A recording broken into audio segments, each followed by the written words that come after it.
Vous écoutez Radio Lomé, il est 12h30.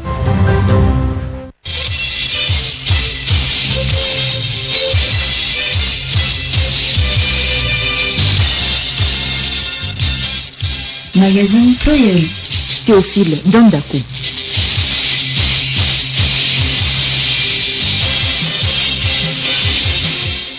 5 février 2005, 5 février 2022, voilà 17 ans que le Togo a perdu le père de la nation, Gnassingbé Eyadema. Pour marquer cet événement, plusieurs activités, parmi lesquelles la prière musulmane débutée hier. Litige foncier à Zanguira, dans la préfecture d'Aguenibé, le ministre de la Sécurité invite à faire confiance aux forces de l'ordre et aux institutions de la République. La gestion des périodes de transition se poursuit au Burkina Faso et en Guinée. Le CNT, qui fait office de parlement, s'installe aujourd'hui à Conakry, alors que le Burkina Faso priorise la gestion sécuritaire. Madagascar retient son souffle aujourd'hui à l'heure où un cyclone menace la tranquillité des citoyens. Des dégâts et des milliers de déplacés sont à craindre. Invité du journal, Kokou Ayaouli, il est maire de la commune AV2. Il détaille le projet pilote, plan locaux d'urbanisme dans AV2 et ZIO2. Les échos du palais, les sports avec AS Togo Port Entente 2 cet après-midi et la revue de presse complète cette édition.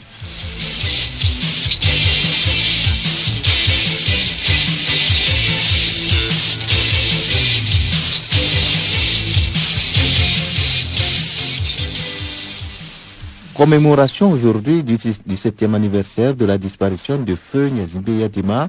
Hier déjà, une prière musulmane a eu lieu sur toute l'étendue du territoire national. À la mosquée centrale de Lomé, la prédication tirée de la sourate 3, verset 185 du Coran a été l'occasion pour le président de l'Union musulmane du Togo, Inoussa Bouraïma, de prier le Père céleste Allah d'accueillir l'illustre disparu dans son repos éternel. Alhamdulillah Rabbil Alamin, wassalatu wassalamu ala Rasulillah. La mort connaît celle-là, malheureusement, quelqu'un subira celle-là. La mort viendra est une affliction entre les mains de Dieu et que l'on ne sait pas quand elle va surprendre. C'est un arrêt décidé par ton Seigneur. C'est pourquoi dans le nom du Coran, le Seigneur du monde proclame au verset 185 de la sourate 3. Oui, toute âme goûtera la mort, mais c'est seulement le jour de la résurrection que vous recevrez votre entière rétribution.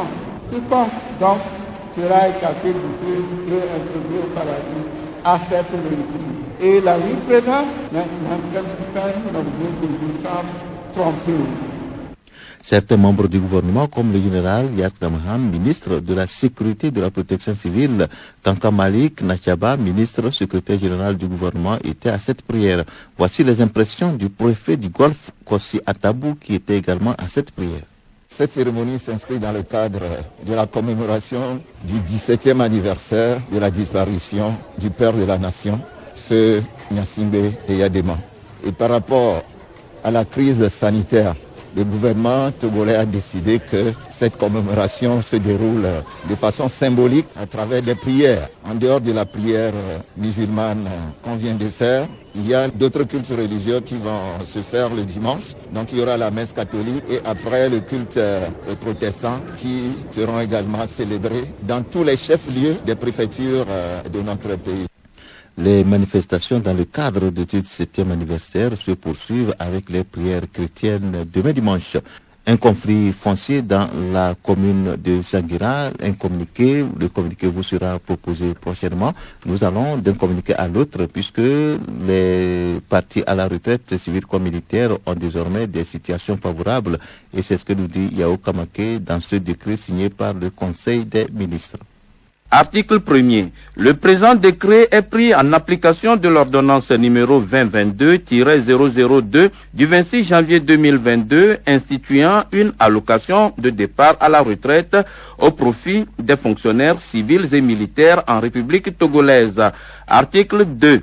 Le présent décret fixe le quantum, détermine les bénéficiaires et précise les modalités de gestion de l'allocation de départ à la retraite des fonctionnaires civils et militaires. Article 3. Le fonctionnaire civil ou militaire admis à la retraite à compter du 1er janvier 2020 bénéficie d'une allocation de départ à la retraite égale à 3 mois de sa solde de base majorée de l'indemnité de suggestion. Article 4. L'allocation de départ à la retraite est basée sur la dernière solde de présence du fonctionnaire civil ou militaire. Elle n'est assujettie à aucune retenue. Article 5. Les bénéficiaires de l'allocation de départ à la retraite instituée par l'ordonnance numéro 2022-002 du 26 janvier 2022 sont petit a. Les fonctionnaires civils régis par le statut général de la fonction publique togolaise, les statuts particuliers pris en application du statut général de la fonction publique togolaise, des statuts spéciaux. Petit b. Les militaires des forces armées togolaises régis par le statut général des personnes militaires des forces armées togolaises. Petit c. Les ayants cause des bénéficiaires décédés, notamment des orphelins, veuves et veufs concernés. Article 6. Ne peuvent être bénéficiaires de l'allocation de départ à la retraite les fonctionnaires civils et militaires ayant accompli moins de 15 ans de service effectif à l'exclusion de toute bonification de validation des années d'études supérieures. Les fonctionnaires civils et militaires admis à la retraite en position de détachement. Article 7. Le fonctionnaire civil ou militaire admis à la retraite perçoit l'allocation de départ à la retraite au plus tard 3 mois après son admission à la retraite. Article 8. L'allocation de départ à la retraite est supportée par le budget général et par les budgets autonomes respectivement pour les fonctionnaires émargeant au budget général et ceux relevant des budgets autonomes. Article 9. Les structures de gestion de l'allocation de départ à la retraite sont les services de la solde du ministère chargé des Finances pour les fonctionnaires civils et assimilés, les services de la solde du ministère chargé des Armées pour ce qui est des fonctionnaires militaires, les services de la solde des institutions à budget autonome pour les fonctionnaires émargeant sur ces budgets. Article 10. Les fonctionnaires civils et militaires admis à la retraite dans la période de mai 1991 au 31 décembre 2019 et n'ayant bénéficié d'aucune allocation perçoivent 2 mois de la solde de base majorée de l'indemnité de suggestion. Ceux des bénéficiaires visés à l'alinéa précédent dont le montant de l'allocation de 2 mois est inférieur à 350 000 francs CFA perçoivent un montant forfaitaire de 350 000 francs CFA. Cette allocation n'est assujettie à aucune retenue. Article 11. Les dispositions du présent décret prennent effet à compter du 1er janvier 2020. Article 12. Le ministre de l'Économie et des Finances, le ministre de la Fonction publique, du Travail et du Dialogue social, le ministre des Armées et les responsables des institutions à budget autonome sont chargés chacun en ce qui le concerne de l'exécution du présent décret qui sera publié au journal officiel de la République togolaise. Lomé le 31 janvier 2022. Signé le président de la République, Faure Essosimna Gnassingbé, le Premier ministre, Victoire Tomega Dogbe, le ministre de la Fonction publique, du Travail et du Dialogue social, Gilbert Bawara, le ministre de l'Économie et des Finances, Sani Yaya, le ministre des Armées, Essosimna Marguerite Nyakade. Pour ampliation, le secrétaire général de la présidence de la République, Ablamba Awe-Favi Johnson. Conflit foncier dans la commune de Zanguira, voici les détails dans ce communiqué. Le jeudi 3 février 2022, la gendarmerie a procédé dans le cadre d'un litige foncier opposant deux collectivités ayant dégénéré en affrontement à Sanguira, dans la préfecture d'Aguenivé, à l'interpellation de 2 individus communément appelés gros bras, auteurs de violences volontaires sur certaines personnes. Ce vendredi 4 février 2022, la gendarmerie a reçu l'alerte suivant laquelle, à la suite de cette interpellation, les proches des interpellés sont en train de s'attaquer aux parents des victimes de l'agression de la veille leur reprochant d'avoir été à l'origine de l'arrestation des 2 gros bras. Ils ont même enlevé une personne à Guécopé sur la route du grand contournement à hauteur de la barrière érigée par les forces de défense et de sécurité du groupe mixte de surveillance anti-Covid. Il s'en est alors suivi des courses-poursuites entre les 2 groupes qui s'affrontaient. Témoins des faits, les éléments de la gendarmerie en service sur place ont tenté de s'interposer entre les 2 parties, procédé à l'interpellation de 4 personnes et fait appel au renfort pour contenir la situation. Ces gendarmes, débordés par la foule, ont fait l'objet d'agressions de la part d'une 50aine d'individus armés de machettes, de gourdins et de pelles. À l'arrivée des renforts, et vu le caractère particulièrement violent et hostile de ces individus, et dans le souci de pouvoir maîtriser les meneurs, les gendarmes ont dû faire des tirs de sommation ayant occasionné la blessure par balle du nommé Nociao, 37 ans, cultivateur et tenancier de bar demeurant à Guécopé, préfecture de l'Avé. Évacué d'urgence au CHU Sylvanus Olympio, il y succombera malheureusement plus tard des suites de ses blessures. Par ailleurs, 4 autres personnes identifiées comme auteurs avérés de ces violences sont interpellées et seront présentées au procureur de la République. Le ministre de la Sécurité et de la Protection civile présente au nom du gouvernement ses condoléances à la famille éplorée et précise qu'une enquête est ouverte pour élucider les circonstances de cet événement malheureux afin de situer les responsabilités. Par ailleurs, il rappelle que le phénomène de gros bras, qui est illégal et formellement interdit sur toute l'étendue du territoire, expose ses auteurs à la rigueur de la loi. Il invite en outre la population à éviter de se rendre justice et à faire confiance aux forces de défense et de sécurité et aux institutions de la République pour le règlement de leurs différends. Fait à Lomé le 4 février 2022, général de brigade Damhan Yark.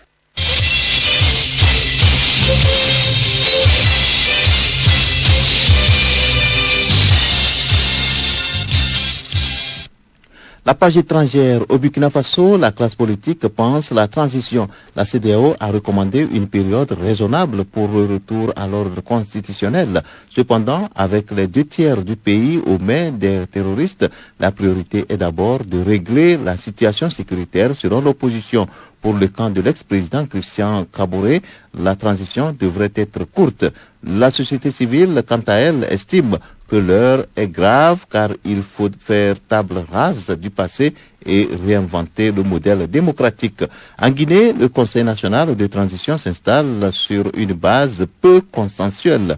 En effet, cette instance qui fait office de parlement prend fonction aujourd'hui. Toutefois, les partis politiques expriment leur frustration et s'estiment lésés dans la répartition des sièges.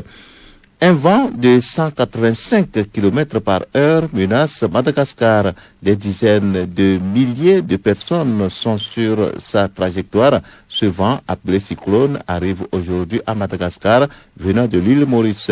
Cette situation de panique s'ajoute à l'inondation qui a perturbé la vie de l'île. Les prévisions de catastrophe estiment à près de 600 000 personnes qui seront affectés et 140 000 déplacés.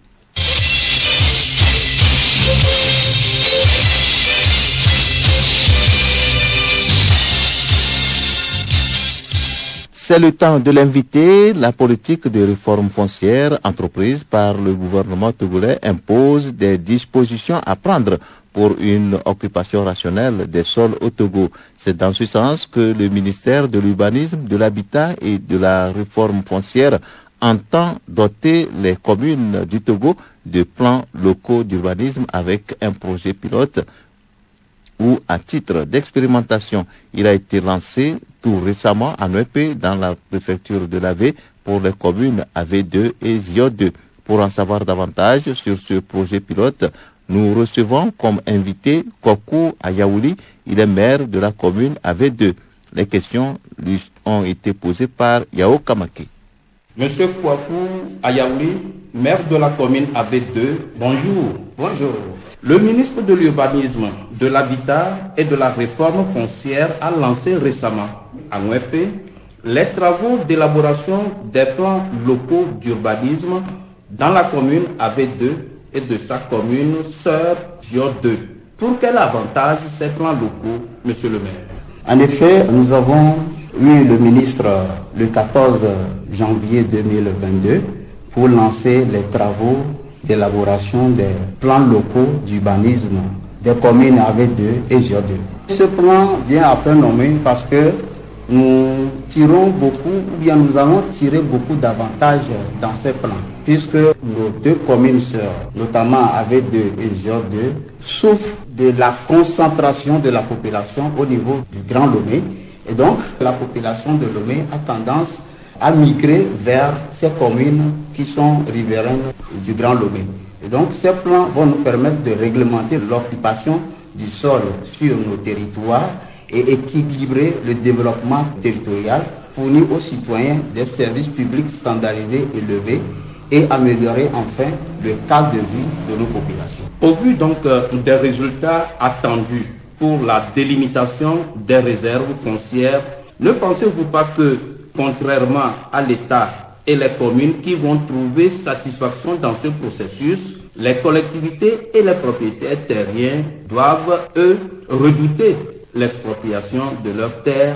Je peux vous dire d'être serein et d'être rassuré. La population ne sera pas victime de ces plans locaux d'urbanisme.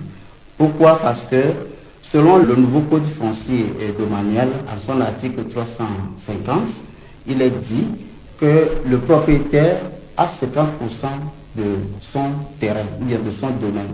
Donc ce qui veut dire que l'État aussi a 50% de cette propriété-là. Donc c'est des choses qui manquent. La population n'est pas tellement outillée à cela. Donc quand ce plan vient maintenant, nous avons pris sur nous le devoir d'aller vers la population, leur expliquer le bien fondé de la chose. C'est pour dire que ce processus d'élaboration des plans locaux d'urbanisme, personne ne sera lésé, tout le monde y gagne. Et la population, l'État, les communes, tout le monde va gagner. Parce que nous voulons donner une belle image de la ville. Il faut amener la population à comprendre là où il faut construire, là où il ne faut pas construire, etc. Donc c'est des thématiques auxquelles nous allons sensibiliser la population pour s'imprégner de la chose et je crois que tout le monde trouvera son compte. Oui, monsieur le maire, vous avez lâché le mot sensibiliser la population.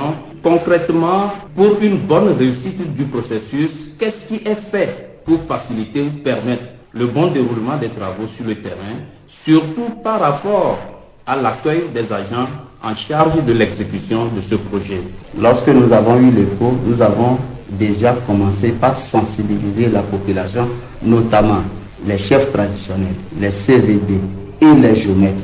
Chaque jour que Dieu fait, nous les invitons, nous leur expliquons ce qui va advenir et comment il faut être à côté des techniciens qui seront sur le terrain.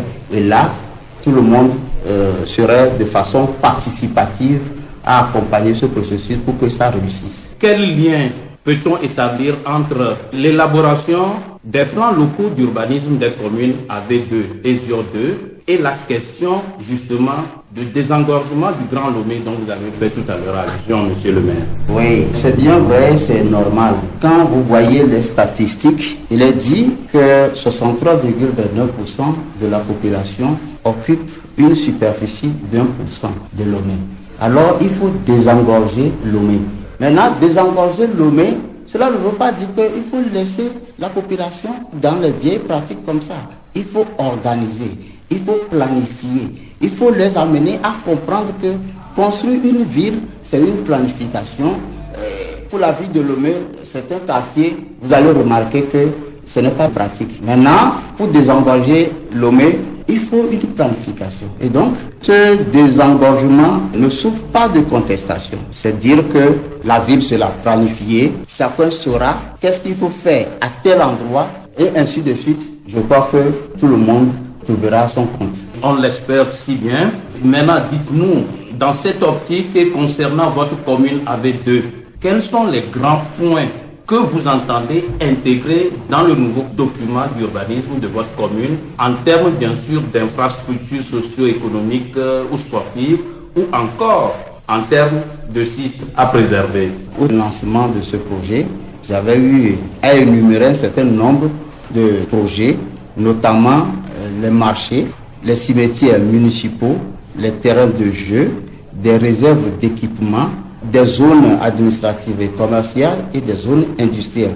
Autant d'éléments ou bien autant de projets qui nous animent, et donc nous accueillons avec cœur ouvert, avec une joie, ce projet d'élaboration des plans locaux d'urbanisme de nos communes. Vous venez de nous donner une idée de ces réalisations qui sont en projet. Maintenant, à ce jour, la commune AB2 peut-elle se vanter de disposer déjà de certains atouts ou infrastructures susceptibles d'attirer les investisseurs ou simplement de forcer l'admiration des visiteurs, un site touristique par exemple, comme sous d'autres cieux? Ça se passe sans commentaire. D'abord, la situation géographique de la commune AB2 et sa proximité avec le Ghana, avec l'installation du poste juxtaposé de la CEDEAO, le contournement et la nationale numéro 5 à réhabilitation avec le grand rond-point, c'est des aspects qui attirent beaucoup d'opérateurs économiques. Et tenez-vous bien, chaque jour que Dieu fait, nous ne cessons de recevoir les opérateurs économiques pour venir investir dans notre commune. Et nous lançons un appel à tous les opérateurs économiques qui peuvent venir dans notre commune avec des pour investir. Le ministre, on l'a dit, a lancé les travaux pour les deux communes qui vont durer 3 mois pour un coût total de 80 482 000 francs CFA. Quel rôle vous, monsieur le maire AB2, et votre collègue, madame la maire J2, allez jouer dans leur réalisation? Une participation active ou passive, monsieur le maire? Puisque c'est un projet qui nous sied très bien et qu'aujourd'hui nous disons que c'est un sésame pour nous pour bien acter sur le terrain, nous allons jouer un rôle actif dans l'accomplissement de ce projet. Concrètement, ça veut quoi? Nous serons à côté des acteurs sur le terrain et donner nos points de vue de façon participative, active, quoi. Voilà le rôle que nous allons jouer sur le terrain pour quand même accompagner le processus, que ça arrive à bon port. La finalité de ce projet d'élaboration des plans locaux d'urbanisme est d'assurer une occupation harmonieuse et réglementée des sols dans les communes, comme vous venez de le souligner, monsieur le maire. Avant le lancement de ce projet, avez-vous eu à faire face à des problèmes fonciers sur votre territoire communal? Et si oui, comment arrivez-vous à les surmonter? C'est comme d'aucuns diraient que le problème foncier est une bombe à retardement, puisqu'il y a tellement de recrudescence en ce secteur. Dans la commune AB2, nous ne sommes pas aussi épargnés. Il y a tellement de problèmes fonciers. Mais nous essayons, avec les formations qu'on nous donne sur le tas, nous essayons quand même de donner des approches de solutions à ces problèmes. Mais je vais me permettre quand même d'énumérer certains que nous rencontrons de façon répétitive. Il s'agit d'un lotissement clandestin. Un géomètre fait le lotissement, d'autres géomètres viennent refaire et ainsi de suite. Ça fait que parfois des gens viennent pour se plaindre parce que j'ai mon terrain et demain c'est la rue qui passe devant. Parce qu'un autre géomètre est revenu faire le lotissement qui a fait passer la rue sur le terrain de quelqu'un. Donc si aujourd'hui nous avons cet outil-là, ça va vraiment nous permettre de dire ici, l'État a tout planifié. Ici, c'est une rue de 12 mètres, c'est une rue de 14 mètres, ou bien c'est une rue de 16 mètres. Donc, quand on s'accorde sur le principe, je crois que le problème là ne se poserait plus. Il y a aussi les problèmes liés aux réserves administratives. Parce que les géomètres ont fait des lotissements clandestins, ils n'ont pas prévu des réserves pour pouvoir accueillir des infrastructures économiques de la localité. Parfois, dans les écoles, les gens s'en vont pour réclamer le site de l'école. Parce qu'on n'a pas un outil qui prouve que là-bas, c'est une réserve de l'État et c'est ça qu'on a utilisé pour asseoir l'école. Donc, autant de difficultés que nous rencontrons sur le terrain. Maintenant, avec ces plans, nous serons là où se trouvent les réserves, là où il faut faire l'agriculture, là où il faut construire, etc.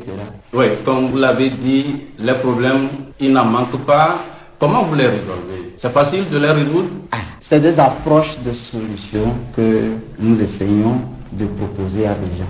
puisque, vous savez, au niveau de la mairie, nous ne faisons que la conciliation, amener les acteurs à comprendre que, voilà ça la situation, il faut une solution intermédiaire. En attendant, puisque nous avons déjà attiré l'attention des voix des plus autorisées sur ce phénomène-là. Donc, nous, c'est nos cris de détresse que le chef de l'État a entendu pour mettre ce projet-là en branle.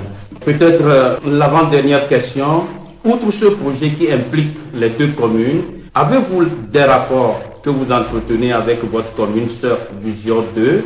Quelle est la nature de ces rapports, s'il y en a? J'entretiens des relations de bon voisinage avec la commune sœur de GIO 2. Puisque ce n'est pas ce projet qui nous réunit, nous avons déjà ensemble entamé un projet de taille comme ça. Il s'agit du projet d'amélioration d'eau potable et d'assainissement à la population, commandité par Padier et Experts Solidaires et les eaux d'Île-de-France. Donc, c'est les deux communes qui ont été sélectionnées pour la phase pilote de ce projet-là également.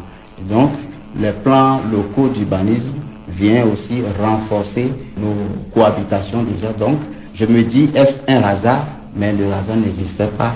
La Providence a tout planifié. Nous attendons ce que demain nous réserve. Et bien entendu, quand vous vous référez à notre loi portant sur la décentralisation, à son article 25, il dit les communes voisines peuvent nouer des relations de coopération entre elles. Donc, je crois que c'est en ligne de mire de cet article que nous avançons. En guise de mot de fin, quel message aux populations de votre commune vis-à-vis des travaux de ce projet lancé, on le rappelle, le 14 janvier dernier? D'abord, comme nous sommes en début d'année, je souhaite les vœux les meilleurs, surtout la santé pour la population de ma commune et la population des communes sœurs aussi. Mais je voudrais inviter toute la population à être serein. L'État est comme le papa des citoyens ou bien de la population. L'État ne peut pas vouloir à sa population. L'État ne peut qu'amener ce qui est normal, ce qui est idéal à sa population pour son épanouissement. Donc ce projet, c'est un bon projet et je demande à la population de coopérer activement avec les acteurs qui seront sur le terrain, de leur réserver un accueil chaleureux pour que, à la sortie de ce plan, nous ayons une belle ville, une ville planifiée, une ville écologique, standardisée, avec des départements et tout, et j'en passe. Monsieur Kouakou Ayaouli, maire de la commune AB2, merci beaucoup. C'est moi qui vous remercie.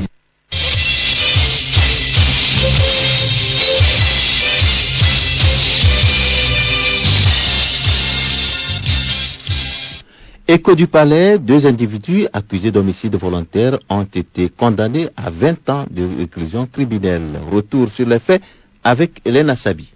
Le 8 février 2013, le nommé Jean et ses frères jumeaux se sont rendus dans leur champ pour récolter quelques produits de la terre. Alors qu'ils y étaient, Jean est interpellé par le sieur Maouli qui l'accusa d'être l'auteur des vols répétés des produits de son champ. Malgré qu'il ne reconnaît pas les faits mis à sa charge, Maouli fit appel à son fils commis avec qui il le soumet à tabac. Ni ses cris, pleurs, blessures et saignements, ni les pleurs de ses petits frères, ni les supplications de Dame Yawa de passage, ou encore les mises en garde de leur épouse et mère n'ont pu les arrêter.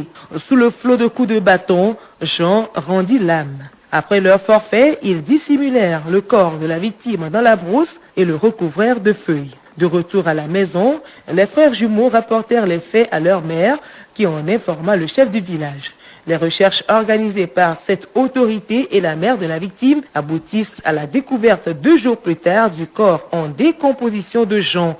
C'est ainsi qu'ils furent arrêtés par la gendarmerie. En enquête préliminaire, comme devant le magistrat instructeur, les inculpés ont reconnu les faits qui leur sont reprochés, disant avoir agi en représailles des vols répétés dont ils ont toujours fait l'objet et pour dissuader d'autres voleurs à s'aventurer dans leurs champs. Accusés d'homicide volontaire par la cour d'appel de Lomé, à l'audience du 17 février 2016, ils ont été condamnés à 20 ans de réclusion criminelle.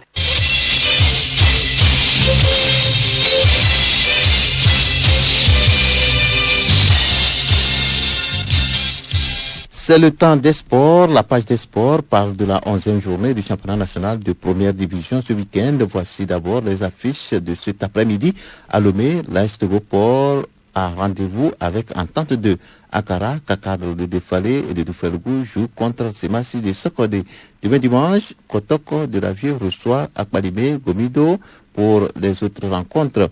Ange défie Bourlesou. Dito offre son hospitalité à l'AS OTR. Le duel de la journée va opposer Akara, Asko de la localité à l'AS Seka. Unisport s'oppose à l'AS Bina à Sokodé. Hier déjà, en match avancé, Sarasport de Bafilo et Ifoudia de Takwame ont fait match nul 1 but partout. En Coupe d'Afrique des Nations, CAN Cameroun 2021, le match de la 3e place est au programme cet après-midi.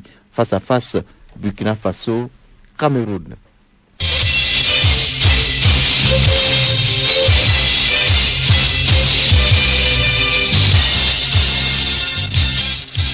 La revue de presse, 17e anniversaire aujourd'hui du décès du père de la nation, vers la signature de la convention collective des médias, le sommet du NEPAD et celui de la CEDEAO avec la participation du chef de l'État, Faure Essozimna Gnassingbé. Voilà les principaux sujets à la une des parutions cette semaine. Revue de presse, Léontine Atogima. 39e anniversaire du NEPAD, Faure Essozimna Gnassingbé s'est père préoccupé par l'épineuse question de la mobilisation des ressources sans lesquelles l'organisation ne peut réaliser ses ambitions, écrit Togo Matin. Les chefs d'État de la CEDEAO se sont également réunis autour de la situation au Burkina Faso, au Mali et en Guinée. À cette rencontre, le journal en ligne Savoir News note que les dirigeants de la communauté économique des États de l'Afrique de l'Ouest ont décidé de ne pas imposer de nouvelles sanctions au Burkina Faso où les militaires ont pris le pouvoir le 24 janvier dernier.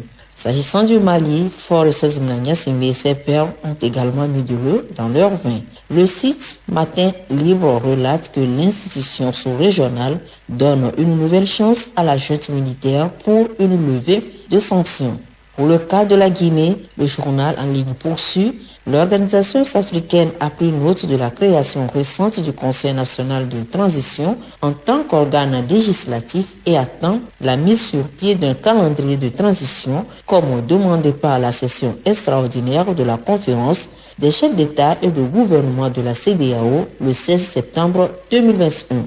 Retour au Togo, la convention collective des médias s'achemine-t-on vers une signature? C'est la question que se pose le dialogue qui signale qu'en début de semaine, les organisations de presse et le ministère des médias ont passé au peigne fin les sujets qui retardent encore cette signature. 17e anniversaire du décès du père de la nation, Eyadema Gnassingbé ce samedi, pas de célébration populaire, révèle Togo Réveil. L'événement est marqué uniquement par des offices religieux. Et puis santé, l'hebdomadaire Santé Éducation dans ses colonnes nous livre les bienfaits de l'eau de noix de coco sur la santé des reins, l'hypertension et le diabète et ses vertus aphrodisiaques.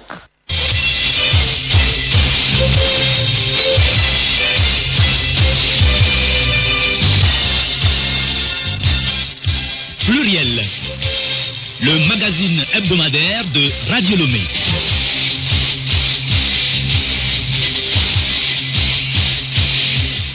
Pluriel de ce samedi, c'est fini. En rappel des titres, 5 février 2005, 5 février 2022.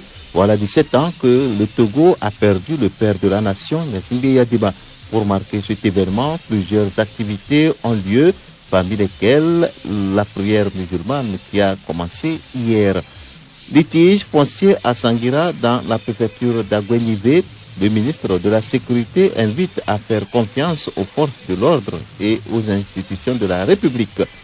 La gestion des périodes de transition se poursuit au Burkina Faso et en Guinée. Le CNT, qui fait office de parlement, s'installe aujourd'hui à Conakry alors que le Burkina Faso priorise la gestion sécuritaire. Madagascar retient son souffle aujourd'hui à l'heure où un cyclone menace la tranquillité des citoyens. Des dégâts et des milliers de déplacés sont à craindre. Invité du journal Kokou Ayaouli, maire de la commune AV2, il a détaillé le projet pilote Plan locaux d'urbanisme dans AV2 et Zio 2. Les Échos du Palais, les sports avec face à face à Techoport Entente de Dlomé cet après-midi et la revue de presse ont complété cette édition.